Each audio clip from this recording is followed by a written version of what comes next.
The ticker on your screen currently oscillates around the $206 level, a quiet consolidation zone that belies the absolute industrial war being waged in the bowels of the world's most advanced data centers.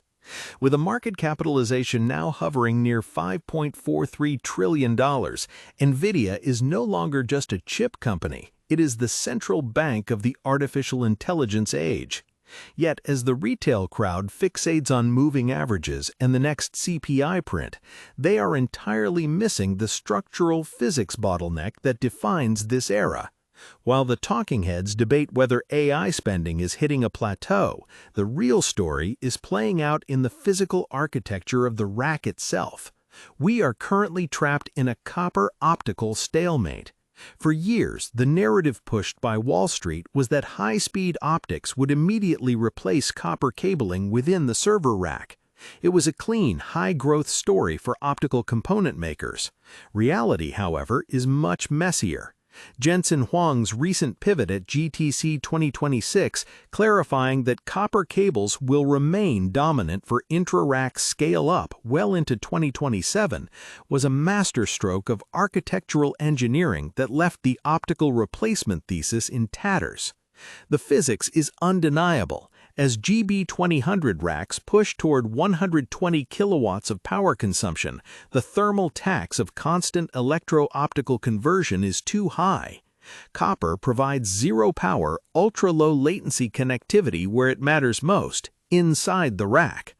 Optics are now designated for the scale-out, the long-distance highways between clusters.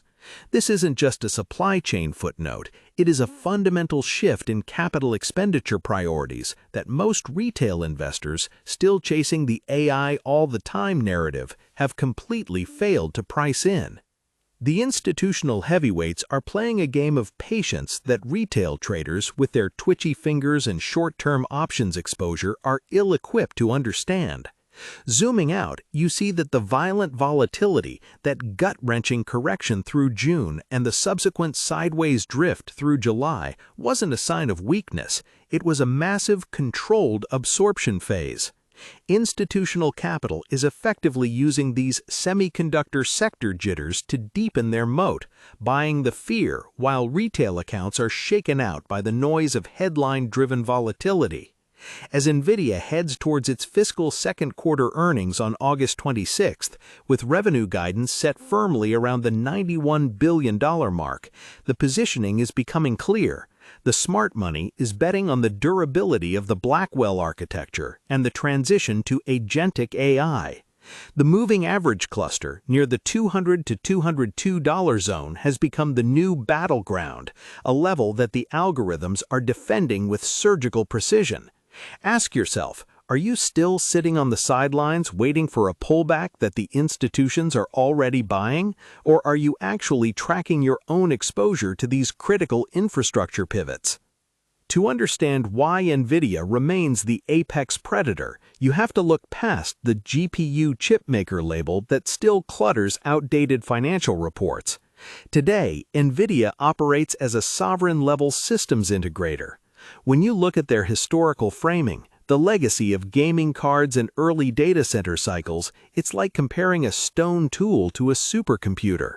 Today's demand vector isn't just more computing power, it is the total infusion of AI into every single hyperscale workload, coupled with the emerging demand from sovereign nations and large-scale enterprises building their own localized AI infrastructure.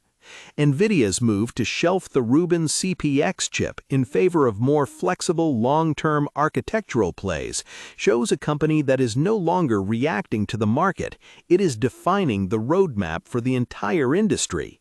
By controlling the developer ecosystem, the software frameworks, and the very design of the data center, Nvidia has turned itself into a gatekeeper. If you are building a physical AI layer, you are renting, buying, or partnering with the Nvidia ecosystem, period. Looking ahead, the catalysts are deep and multi-year. The shift to 1.6T active transceivers and the ongoing evolution of the networking stack, Spectrum X being the quiet star of the show, will drive capital expenditure cycles for years. The risks, of course, are as massive as the upside: geopolitical export controls, customer concentration, and the sheer challenge of maintaining Moore's Law-style performance gains in an environment where thermal management is now the primary constraint. But look at the bigger picture. When you filter out the short-term price noise and the daily obsession with the $5.43 trillion market cap, you see a company executing a long-term play that assumes the total transformation of the global economy. Whether the stock moves 5% or 10% on earnings day is irrelevant noise. The real signal is the multi-billion-dollar backlog and the absolute requirement for Nvidia'S hardware in every corner of the modern technological stack. Stay focused on the infrastructure, the physics, and the architectural shifts, because that is where the real wealth is being built and where the market is consistently mispricing the long-term reality.